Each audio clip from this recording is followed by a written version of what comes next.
Hello दोस्तों, मैं संदीप आप सबका अपने YouTube चैनल ज्ञान आरबीएल में स्वागत करता हूं। देखिए दोस्तों, हम क्या पढ़ रहे थे, संविधान पढ़ रहे हैं और आपको पता है कि जो हमारे पेपर लगे हुए हैं यूपीएसआई के लिए बहुत ही इंपॉर्टेंट चैप्टर है संविधान का, और संविधान को हम थोड़ा डीपली पढ़ रहे हैं, ठीक है। क्योंकि आपको पता है कि जब आप यूपीएसआई का पेपर देंगे तो आप देखेंगे उसमें कि संविधान कितने हद तक जाता है, मतलब कि एक तरीके से आप समझ सकते हैं कि बहुत ही डीपली पूछा जाता है, ठीक है। तो इसलिए हम उसके लिए भी तैयार होकर के बिल्कुल अच्छे से पढ़ने वाले हैं। तो देखिए, हम अच्छे से बात करेंगे संविधान के बारे में, ठीक। संविधान का हमारा जो पहला भाग था दोस्तों वो समाप्त हो चुका था। पहला भाग हमने देखा कि एक से लेकर के अनुच्छेद 1 से लेकर के 4 तक प्रथम भाग हमने पढ़ा है, ठीक। अब देखिए हमारा है दूसरा भाग। क्या दूसरा भाग है? क्या नागरिकता। क्या नागरिकता अनुच्छेद 5 से 11 तक। देखिए क्वेश्चन आएगा कि नागरिकता किस भाग से संबंधित है, तो भाग 2 से। कहां से कहां तक है, तो अनुच्छेद 5 से 11, ठीक है। देखिए पहला भाग जो था दोस्तों वो था 1 से लेकर के 4 तक, अब चलेगा 5 से 11 तक दूसरा भाग नागरिकता। देखिए जब हम नागरिकता की बात करते हैं दोस्तों, नागरिकता होता क्या है, ठीक है। देखिए सबसे पहले एक चीज हम बता दें कि नागरिकता शब्द का सर्वप्रथम प्रयोग किसने किया था? अरस्तु ने किया था, ठीक है। किसने किया था? अरस्तु ने किया था। अब देखिए नागरिकता के फायदे क्या होते हैं भाई, क्यों लोग नागरिक बनना चाहते हैं किसी देश के? जैसे हम सब हैं तो भारत कि हमारे पास क्या नागरिकता है, तो इसके फायदे क्या हैं? तो देखिए भारतीय संविधान द्वारा कुछ अधिकार सिर्फ नागरिकों को ही प्राप्त है, विदेशियों को नहीं। जैसे आप भारत में क्या है, नागरिक है भारत के, ठीक है। तो आपको कुछ स्पेशल जो है चीजें दी जाएंगी, स्पेशल अधिकार केवल आपको ही दिए जाएंगे, वो किसी अंग्रेज को या फिर विदेशी जो भी है, मान लिया कोई अंग्रेज है, ठीक, वो हमारे भारत में रह रहा है, ठीक है, तो वो भारत का नागरिक नहीं है। क्या है? भारत का नागरिक नहीं है दोस्तों, वो विदेशी है, ठीक। तो उससे कुछ ऐसी चीजें नहीं प्राप्त होंगी जो आपको प्राप्त होंगी। तो यही क्या है, नागरिक जो है होते हैं दोस्तों, नागरिकता क्या करती है, यही उनके बीच में क्या करती है, थोड़ा सा मतलब कि आपको अलग से अधिकार देती है, ठीक। तो ये चीजें याद रखेंगे। अब देखिए कैसे आप पता करेंगे भैया नागरिक है कि नहीं हो आप भारत के। देखिए इसके लिए कुछ चीजें प्रोवाइड की जाती है, जैसे आपका आधार कार्ड होगा, वोटर आईडी कार्ड होगा, ये आपकी क्या नागरिकता का पहचान होता है, ठीक है। अगर आप छोटे लेवल पे दोस्तों, ठीक है, तो आपको पता होना चाहिए आपका आधार कार्ड बनता है और वोटर आईडी कार्ड बनता है, ठीक, तभी तो आप नागरिक हैं भारत के भाई। आपके पास वोटर आईडी कार्ड है, आधार कार्ड है, तब ये क्या है, पहचान पत्र है, किसी चीज का क्या है, आइडेंटिफाई है कि हाँ हम नागरिक हैं भारत के, ठीक है। तो ये चीजें आप समझ सकते हैं, ठीक है। देखिए कौन कौन से फायदे हैं केवल और केवल भारतीयों को प्राप्त हैं, तो देखिए ये चीजें याद रखें, कौन कौन से अनुच्छेद केवल और केवल भारतीयों को प्राप्त हैं, भारतीय नागरिक को प्राप्त हैं, विदेशियों को नहीं। तो कौन कौन से हैं? तो पहला है कि अनुच्छेद 15। क्या अनुच्छेद 15 दोस्तों, ये केवल और केवल भारतीयों को प्राप्त है। अनुच्छेद 15 में है क्या कि धर्म, मूल वंश, जाति, लिंग, जन्म स्थान आदि के आधार पर विभेद के विरुद्ध अधिकार। मतलब कोई भी चीज है, ऐसा नहीं है कि आप हिंदू हैं, मुस्लिम हैं, आपके साथ कोई भेदभाव नहीं होगा, चाहे धर्म का कोई सा हो, वंश आपका कोई सा हो, जाति कोई सी हो, ऐसा नहीं कि आप एसटी हैं, एससी हैं, ओबीसी है तो आपके साथ कोई भेदभाव किया जाएगा, बिल्कुल नहीं। जन्म स्थान के आधार पर भैया आप बिहारी हो तो आप अलग जाइए, हमारे देश हमारे राज्य में मत आइएगा, ठीक। तो ऐसा कुछ नहीं भैया, सबके सब क्या है, भारतीय हैं। और ये केवल और केवल अधिकार किसको प्राप्त है? भारतीयों को, नागरिक को दोस्तों, ठीक है। और दूसरा है कि 16 आर्टिकल 16 भी केवल भारतीय नागरिकों को प्राप्त है। क्वेश्चन पूछाएंगे कौन सा अधिकार जो है केवल भारतीयों को दिए गए, ये आपको ऑप्शन में दिख जाएंगे, इसलिए याद रखेंगे 15, 16, 19, 29, 30, ठीक है। ये चीजें क्या हैं, भारतीय नागरिक को प्राप्त है। देखिए 16 में क्या है, लोक नियोजन के विषय में समता का मतलब सबको बराबर का दर्जा। भैया आप लोक नियोजन में जो भी चीजें होंगी सबके लिए बराबर का अधिकार हो उस पर, ठीक है। कि आप कोई भी फॉर्म आता सब लोग मतलब डाल सकते, मतलब किसी भी तरीके से नौकरी में आपको वंचित नहीं किया जाएगा, मतलब सबका क्या है, बराबर का अधिकार, इसमें भेदभाव नहीं है। अब उसमें अंग्रेज बोले नहीं भैया हमें भी चाहिए, तो अंग्रेज को नहीं भैया, ठीक है। ये केवल भारत के नागरिक को है, ठीक है। दूसरा है दोस्तों अगला क्या, आर्टिकल 19 दोस्तों, बहुत ही चर्चित ये आर्टिकल है, वाक एवं अभिव्यक्ति स्वतंत्रता। आपको पता होगा कि भारत में दोस्तों लोग यहां तक कि प्रधानमंत्री को दायरे में रह करके कुछ कह देते हैं, राष्ट्रपति को कह देते हैं, मतलब ये कोई वो नहीं है, ठीक है। मतलब ये क्या हमारी स्वतंत्रता है, किसके तहत? आर्टिकल 19 के तहत। तो ये केवल और केवल भारतीय को, ऐसा नहीं कि विदेशी आकर के भारत में हमारे प्रधानमंत्री को कुछ बोलते, उल्टा सीधा बोलते, तो उसे अधिकार ये नहीं है, ठीक है। तो आर्टिकल 19 जो दोस्तों बहुत बड़ा है, ठीक है। तो ये किसको प्राप्त है? केवल और केवल भारतीयों को। भारतीय चाहेंगे तो इसका जैसे कि प्रेस स्वतंत्रता इसी के अंतर्गत आती है दोस्तों, ठीक है। तो ये चीजें आपको बहुत अच्छे से पढ़ेंगे, जब हम आर्टिकल 19 पढ़ेंगे तब देखेंगे। अभी हम केवल एक चीजें बता रहे हैं कि भारतीय जो नागरिक दोस्तों उनका क्या फायदा है, ठीक है। नागरिकता लेने से क्या फायदा है, उनको क्या क्या मिलेगा, वो चीज हम बात कर रहे हैं, ठीक है। चलिए अब देखिए आर्टिकल 29 और 30 जिसमें संस्कृति व शिक्षा संबंधित अधिकार हैं वो भी केवल और केवल भारतीय नागरिकों को हैं, ठीक है। और चौथा जो आपका पांचवा अधिकार क्या है, वोट देने चुनाव लड़ने का अधिकार। तो ये नागरिकता ऐसी चीजें हैं जो केवल और केवल नागरिक को प्राप्त है। तो याद रखेंगे दोबारा से कौन कौन से अधिकार हैं, तो आर्टिकल 15 हो गया, आर्टिकल 16 हो गया और आर्टिकल 19 हो गया, आर्टिकल 29 30 हो गया दोस्तों। और वोट देने चुनाव लड़ने का अधिकार ही केवल केवल किसको है, भारतीय नागरिक को, ठीक है। अब आपको बता दें कि जो नागरिकता के सिद्धांत दोस्तों, नागरिकता कितने प्रकार से प्रदान की जाती है, तो नागरिकता प्रदान करने के दो सिद्धांत होते हैं, समझिएगा। जो नागरिकता दोस्तों कितने प्रकार से प्राप्त की जाती है, तो दो उसके चीजें हैं, दो हैं दोस्तों। कौन कौन सा है वो बताते हैं। दो सिद्धांत प्रचलित हैं। पहला है ज्यूस सैंग्विनिस दोस्तों, ये क्या होता है, रक्त के आधार पर नागरिकता प्रदान की जाती है। जैसे देखिए इसमें क्या होता है कि वंश के आधार पर नागरिकता प्रदान की जाती है। जैसे भारत में दोस्तों आपके पिताजी नागरिक हैं तो आपका उनका लड़का भी हो जाएगा, मतलब आप भी हो जाएंगे नागरिक, मतलब वंश के आधार पे, रक्त के आधार पे। आप मान लिया कि आपके पिताजी यहाँ पे है, ठीक है, भारत में रहते हो, किसी काम से मान लिया आपके मम्मी पापा बाहर गए और आप वहीं बाहर में आपका जन्म हो गया, है ना, बाहर किसी देश में जन्म होगा, तो आप तो यहाँ के नागरिक हुए ना, मतलब भारत के नागरिक होंगे ना। मतलब कहने का मतलब क्या है, रक्त संबंध। आपके पिता हैं भारत में तो आप भी भारतीय हो गए, बिल्कुल सही सिद्धांत है। और दूसरा क्या होता है दोस्तों, जियो सोली दोस्तों, यानी जन्म के आधार पर। मतलब क्या है कि अगर आपका जन्म राज्य क्षेत्र में कहीं भी जन्म हुआ तो आप वहां के नागरिक हो जाएंगे दोस्तों, ठीक है। तो ये इसके आधार पर कौन देता है, यूएसए। मान लिया आप क्या हैं, आपके मम्मी पापा दोस्तों यूएसए गए, ठीक, यूएसए में रह रहे हैं दोस्तों, और वहां पे आपका जन्म होगा तो आप यूएसए के नागरिक हो गए दोस्तों, ठीक है। क्या हो गए, आप यूएसए के नागरिक हो गए। मतलब इसमें क्या होता है कि जन्म के आधार पर, मतलब जहां आपका जिस क्षेत्र में जन्म हो गया आप वहीं के नागरिक हो गए। मतलब अगर आपका वहां पे जन्म हो गया, आपका यूएसए में जैसे इसी तरह होता है, आपका यूएसए में जन्म हुआ दोस्तों तो आप यूएसए के नागरिक हो जाएंगे। मगर आपका भारत में जन्म हुआ तो भारत के नागरिक नहीं होंगे, ये आपका वंश के आधार पर होता है। या फिर आप उन तरीकों से आप नागरिकता ग्रहण कर सकते हैं, उसके तरीके हैं वो हम बाद में बताएंगे। 5 तरीके दोस्तों किसी से नागरिकता हासिल करने के, मतलब अपने देश में नागरिकता हासिल करने के 5 तरीके हैं, ठीक है। और आपको बता दें दोस्तों कि हमने एक संपूर्ण हिंदी साहित्य के इतिहास की वीडियो बनाई है, अगर आपने नहीं देखी है तो देखिएगा जरूर, उसका हम लिंक भी नीचे दे देंगे। मतलब कि ये 5.5 घंटा के आसपास की वीडियो दोस्तों, और इसमें हमने संपूर्ण हिंदी साहित्य एक ही वीडियो में कवर कर दिया है, जो कि आपके एसआई के लिए भी बहुत अच्छी वीडियो है, ठीक है। चलिए बाकी आपकी इच्छा है। चलिए अब देखते हैं आगे, तो आगे देखते हैं। देखिए हमने अभी संविधान के बारे में देख लिया, ठीक है, उसके नागरिकता के बारे में देख लिया। अब देखिए हम उसके बारे में देखेंगे, ठीक है। देखिए अब क्या होता है कि संविधान के प्रारंभ में नागरिकता क्या होता है, कि संविधान में प्रारंभ में नागरिकता कैसे दी जाती है, तो उसके बारे में हम बात करें। देखिए अब हम देखेंगे एक चीज के बारे में, ठीक। अब देखिए जो अनुच्छेद हमारा 5 है, अनुच्छेद 6 है, अनुच्छेद 7 है, अनुच्छेद 8 है, अनुच्छेद 9 है, अनुच्छेद 10 है और अनुच्छेद 11। तो हम जो 11 अनुच्छेद हैं दोस्तों इनके बारे में हम आज बात कर लेंगे।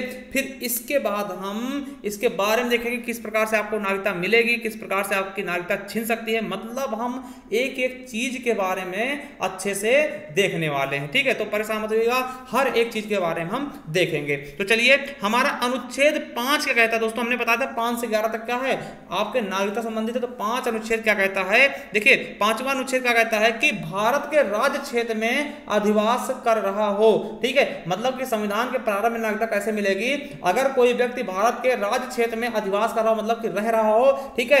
अब देखिए इसके अंतर्गत 3 पॉइंट बताए गए हैं। देखिए उसका जन्म भारत में हुआ हो, पहली चीज क्या है कि उसका जन्म भारत में हुआ हो, या फिर उसके माता पिता का जन्म भारत में हुआ, चाहे उसका जन्म हुआ हो या फिर उसके माता पिता का जन्म भारत में हुआ हो। या फिर देखिए तीसरा क्या कहता है कि संविधान लागू होने की तिथि से 5 वर्ष पूर्व से भारत में रह रहा हो। क्या, संविधान लागू होने के 5 वर्ष पहले से वो दोस्तों भारत में रहा हो, या तो उसका जन्म हुआ भारत में, या फिर उसके माता पिता में से किसी एक का जन्म हुआ हो, या फिर वो जब संविधान लागू हुआ उसके 5 वर्ष से दोस्तों भारत में रह रहा हो। देखिए जैसे कि 26 जनवरी 1945 से दोस्तों वो रह रहा, क्योंकि 26 जनवरी 1950 से हमारा संविधान लागू हुआ, तो 26 जनवरी 1945 से वो भारत में रह रहा हो दोस्तों। तो ये 3 तरीके थे दोस्तों, आर्टिकल 5 कहता है मतलब कि नागरिकता प्राप्त करने के, ठीक है। और इसके जरिए दोस्तों जैसे एनी बेसेंट हो गई थी, उनको इसके जरिए नागरिकता मिली थी, क्योंकि दोस्तों ये बाहर की थी और ये भारत में काम करती थी, ठीक, भारत में रहती थी, इसीलिए इनको नागरिकता दे दी गई, ठीक है। यह अनुच्छेद हमारा क्या कहता है, 5 कहता है क्या, कि संविधान के प्रारंभ में नागरिकता, मतलब किस प्रकार से आपको नागरिक माना जाएगा। मान ले देखिए कि उस समय जब भारत हमारा आजाद हुआ, संविधान बना, भैया किसको हम नागरिक माने किसको ना माने, तो वो चीज बताया गया है कि 26 जनवरी 1950 में 1950 तक कौन भारत का नागरिक होगा, यानी जब हमारा संविधान लागू हो तो कौन कौन हमारे देश का नागरिक होगा, तो उसके बारे में बताया गया है अनुच्छेद 5 में। ठीक है, चलिए अब देखिए अनुच्छेद 6 का कह रहा है कि पाकिस्तान से भारत आए हुए व्यक्तियों को नागरिकता। मान लिया दोस्तों कुछ व्यक्ति क्या थे, पाकिस्तान चले गए थे। ठीक है, तो देखिए पाकिस्तान से कुछ भारत आए हुए, मान लिया वहां पे गए हों और उनको अच्छा ना लगा हो, मान लिया भैया कि जब बंटवारा हुआ दोस्तों तो कुछ लोग पाकिस्तान में चले गए हों, उनका मन था कि हम भारत में रहें, तो उन्हें कुछ दिन वहां रहे हों, उन्हें समझ में आया भैया नहीं हम भारत में जाएंगे, हमारा भारत ज्यादा अच्छा है। ठीक, तो भारत में आएंगे तो उनके हिसाब से उनके लिए क्या नागरिकता प्रदान है, तो आपको बता दें कि 19 जुलाई 1948 से पहले पाकिस्तान से भारत आ गया हो। देखिए पहला क्या है कि अगर कोई व्यक्ति पाकिस्तान में था, ठीक है, वो चाहता था भारत आए, तो 19 जुलाई 1948 से पहले वो भारत में आ गया हो, या फिर देखिए 19 जुलाई 1948 के बाद पाकिस्तान से भारत आया हो तो वह कम से कम 6 महीने भारत में रहकर रजिस्ट्रेशन करवा सकता है। अब मान लिया भैया कि इस तारीख को नहीं आ पाया वो, तो दूसरा कारण क्या है, अगर इसके बाद आया 19 जुलाई 1948 के पहले आ गया तो कोई दिक्कत नहीं, आ जाओ आराम से रहो आके। ठीक, अगर 19 जुलाई 1948 के अगर बाद में आप आते हैं तो आपको दोस्तों पहले कम से कम 6 महीने भारत में रहना पड़ेगा, फिर उसके बाद आप रजिस्ट्रेशन करवा के भारत की नागरिकता प्राप्त कर सकते थे। ठीक है, चलिए अब देखिए 7वां अनुच्छेद क्या कहता है। अब देखिए जो कुछ लोग पाकिस्तान से भारत आ गए, अब भैया कुछ लोग भारत में जो रह गए हों उनको लगा होगा कि हमारा परिवार पाकिस्तान चला गया, वो पाकिस्तान में जाना चाहेंगे, तो उनके लिए क्या है, तो आपको बता दें भारत से पाकिस्तान गए व्यक्तियों की नागरिकता के बारे में क्या कहा गया कि 1 मार्च 1947 के बाद पाकिस्तान गए हों किंतु वापस ना आए हों। क्या, देखिए मान लिया 1 मार्च 1947 के बाद दोस्तों पाकिस्तान चले गए हों कुछ लोग, ठीक है, उनको लगा होगा उनका परिवार कोई पाकिस्तान रह गया, या फिर उनको भारत में कुछ असुविधा लगी होगी, वो पाकिस्तान जाना चाहते थे, तो देखिए 1947 के बाद 1 मार्च 1947 के बाद पाकिस्तान गए हों किंतु वापस आ जाएं, ठीक है, किंतु वापस आ जाएं तो 6 माह भारत में रह करके वो रजिस्ट्रेशन करवा सकते हैं। ठीक है, अब देखिए कुछ लोग क्या थे कि भारत से पाकिस्तान गए होंगे, ठीक, तो उनको अच्छा लगा होगा, फिर वो आना चाहे भारत में, तो वो चीज के बारे में बताया गया कि उनको फिर कैसे नागरिकता मिलेगी। देखिए क्या चीजें हैं, अब देखिए यहाँ पे आप समझ सकते हैं, देखिए इसमें पाकिस्तान से आए हुए, मान लिया पाकिस्तान से आए हुए, इसमें 6 में क्या है, थोड़ा सा डिफरेंस समझिएगा, इसमें पाकिस्तान में रह रहा हो, वहां से वापस आया हो, ठीक है, तो उसके लिए अब देखिए इसमें क्या है कि भारत से पाकिस्तान गया फिर भारत वापस आ गया हो, ठीक है, वो चीजें साथ बताई गई। देखिए 1 मार्च 1947 के बाद पाकिस्तान गया हो, ठीक है, किंतु वापस आ जाए तो वह 6 माह भारत में रहकर रजिस्ट्रेशन करवा सकता है। देखिए ये थोड़ा डेट का फर्क है, बाकी सिस्टम वही है, 6 माह भारत में रहिए और फिर रजिस्ट्रेशन करवा लीजिए, आराम से नागरिकता प्राप्त हो जाएगी। अब देखिए आर्टिकल 8 क्या कहता है कि भारत से बाहर रह रहे भारतीयों की नागरिकता। मान ले देखिए क्या हुआ कि भारत देश जब गुलाम था दोस्तों, तो कुछ लोग थे दोस्तों भारत छोड़ के बाहर चले गए, आपको पता अंग्रेजों का शासन था, कुछ लोग बाहर चले जो सही सलामत थे, अमीर थे, या फिर कुछ उनको मतलब पढ़े लिखे थे दोस्तों, भारत से बाहर चले गए कि भैया अभी यहाँ गुलाम है, जब कभी आजाद होगा हम चले आएंगे। अब उनको पता लगा होगा कि भैया हमारा देश आजाद हो गया तो चलिए हम भी चलते हैं, भारत में रहते हैं, तो उनके लिए ये चीजें बताई गई कि क्या कहा गया कि भारत से बाहर रह रहे भारतीयों की नागरिकता, क्या कहा गया कि किसी व्यक्ति द्वारा विदेशी भ्रमण, मान लिया विदेशी भ्रमण करने गया हो, नौकरी करने पर भारत की नागरिकता समाप्त नहीं होगी। मान लिया कोई व्यक्ति भैया बाहर चला गया, नौकरी कर रहा हो, वहीं रह रहा हो, नौकरी करने लगा हो दोस्तों, तो उसकी नागरिकता समाप्त नहीं होगी दोस्तों, 7 साल के अंदर उसको आना पड़ेगा। मतलब ऐसी चीजें हैं, वो चीजें आगे हम देखेंगे, तो उसके बारे में आर्टिकल 8 में बताएगा। ठीक है, अब 9 क्या कहता है दोस्तों, अनुच्छेद 9 क्या कहता है कि स्वेच्छा से अन्य देश की नागरिकता लेने पर भारतीय नागरिकता समाप्त कर दिया। भैया ये तो बिल्कुल सही है कि मान लिया आप भैया अमेरिका गए, अमेरिका में आपने वहां की नागरिकता ले ली, तो आपको भारत की नागरिकता अपने आप आपकी रद्द हो जाएगी। ठीक, तो इसके बारे में बताया गया है। अब देखिए अनुच्छेद 10 क्या कहता है कि नागरिकता का बने रहना, मतलब कहने का मतलब यह है कि मान लिया समझिएगा, जैसे कुछ लोग अभी सीए को समझ नहीं पाया था, वो कहते थे हमारी नागरिकता चली जाएगी। भैया आपकी नागरिकता कोई छीन नहीं सकता, अगर आपको पहले नागरिकता मिल चुकी है तो आपकी नागरिकता कोई छीन नहीं सकता है, और छीनने के कुछ कारण है, अगर आप देश के साथ गद्दारी करते हैं या फिर कुछ गलत करते हैं तभी छीनेगी। मतलब कोई भी कानून आएगा तो वो नया कानून कितना भी नया हो, आपके पुराने कानून पे कोई भी दिक्कत नहीं करेगा, यानी आपको अगर पहले नागरिकता मिले तो आपकी नागरिकता नहीं छीनेगी। ठीक है, तो ये चीजें आप समझ लीजिएगा कि नागरिकता का बने रहना ये चीज बताएगा कि आपके नागरिकता का बना रहेगा, मतलब कि कहने मतलब कि संसद के द्वारा नागरिकता पर बनाए गए नए नियम जो होंगे वो पुराने नागरिकों पर कोई प्रभाव नहीं पड़ेगा। कहने का मतलब क्या है कि मान लिया आपकी नागरिकता पहले क्या थी, आपने 6 महीने रह करके प्राप्त कर ली, समझिएगा। जैसे इसमें है ना कि पाकिस्तान से आप आए तो 6 महीने रहना पड़ेगा। अब मान लिया कि नया कानून लाया जाए भैया 6 महीने नहीं, आपको भैया 6 साल रह करके रहोगे तब नागरिकता मिलेगी। तो ऐसा नहीं कि आपको पहले 6 महीने मिल गई फिर से आपसे कहा जाएगा भैया 6 साल रहो, नहीं, आपको मिल चुकी, आपको कोई भी दिक्कत नहीं होगी, मतलब आपकी नागरिकता उस तरह बने रही। अब जो नए लोग आएंगे उनके लिए नए सिरे से लागू हो सकती है, आपके लिए कोई दिक्कत नहीं होगी, ठीक है। अब देखिए 11वां नंबर क्या है कि संसद को नागरिकता संबंधी कानून बनाने का अधिकार, यह जिम्मेदारी गृह मंत्रालय को दी गई है। मतलब कि संसद पे, अब देखिए ये नागरिकता संबंधी बहुत ज्यादा उलझने वाला सिस्टम था, तो उस समय थोड़ा बहुत बना के इसकी जिम्मेदारी किसको दे दी गई कि संसद कानून बनाएगा, मतलब नागरिकता पे जो भी चीजें होंगी वो संसद कानून बनाएगा। आपको पता भी होगा कि नागरिकता अधिनियम बनाया गया 1955 में आया, तो उसके बारे में हम अगले वीडियो में चर्चा करेंगे। आई होप आपको बिल्कुल अच्छे समझ में आएगा। एक बार हम आपको दोबारा बता दें, ठीक है, कि इसके बारे में क्या क्या बताएगा। पहला है देखिए अनुच्छेद 5 कहता है कि संविधान में प्रारंभ में नागरिकता का रहना, कि आपको पहले नागरिकता कैसे मिलेगी। संविधान जब आजाद हुआ था 26 जनवरी 1950 में कौन कौन भारत का नागरिक होगा वो चीज इसमें 5 बताएगा, ठीक है। अब देखिए दूसरा क्या है कि पाकिस्तान से आए हुए व्यक्ति को नागरिकता, अब देखिए मान लिया कुछ लोग पाकिस्तान में थे, ठीक, भारत का बंटवारा हुआ, पाकिस्तान वाले भारत आ गए, तो उनको नागरिकता कैसे दी जाएगी।